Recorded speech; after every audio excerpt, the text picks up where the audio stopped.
Well, let's turn our attention back to Rivers State, where the State House of Assembly have now resumed plenary and are promising to work with Governor Siminalayi Fubara.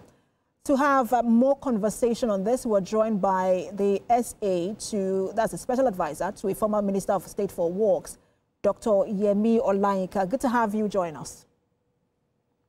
Thank you very much. Good evening, Nigerian. So this is, it's sounding like peace is being restored in Rivers State. So here, I mean, the State House of Assembly was the major bone of contention.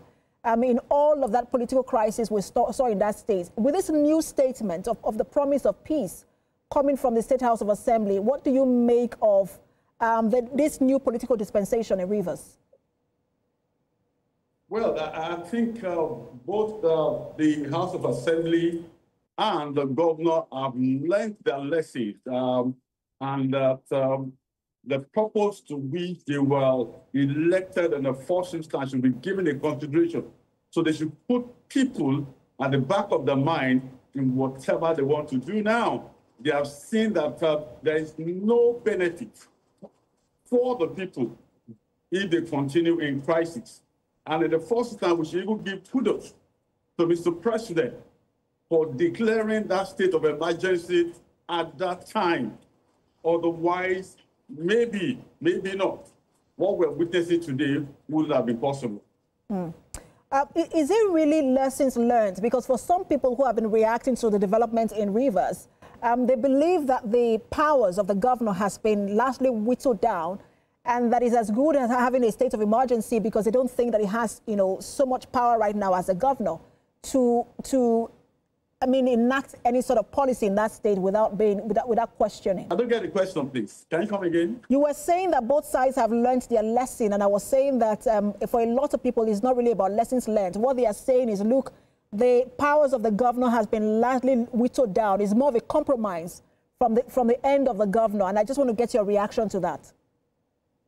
Well, like I already said, there is no way within the period to which the 6 months period that they were out of government, they'll be able to look back. For any reasonable person, you can look back and see where you have gone wrong and think, okay, you can amend your steps and you can reorganize yourself and ensure that you put people in the forefront of whatever you're doing. So for me, I believe all the governor and the assembly members have learned their lessons. And how long do you expect this peace to last? I mean, it almost looks like something on the surface. We're getting into the thick of the 2027 electioneering process. Do you see any problem arising once we get into the heart of campaigning? I don't see them fighting on it over any other thing again. I think there are agreement reached that is not open to everybody. That certain agreements that have been written down that they all have agreed to comply with for the progress and the peace of the state. I think by now, Fubara must have understand that, yes, of the truth, the state is to be the priority and paramount in his heart. And he has just 2 years left to leave a legacy, to leave a landmark for people to see that he has done really very well for people that elected him as the governor. And when you say he has just 2 years left, do you expect him to run for a second term? Do you think that's in the offing for him? Dr. Olayinka, can you hear me? Yes, you're back online and I can hear you now.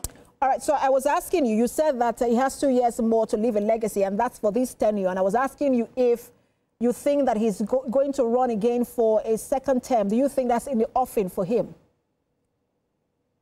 Well, I don't know part of the agreement reached before they got to this level. But between you and I don't see Fubara going for second term. I don't. Not at all. All right. Thank you so much for your time. We'll continue to monitor developments in that state. As Special Advisor to former Minister of State for Works, Dr. Olayinka, thank you for your time. Thank you.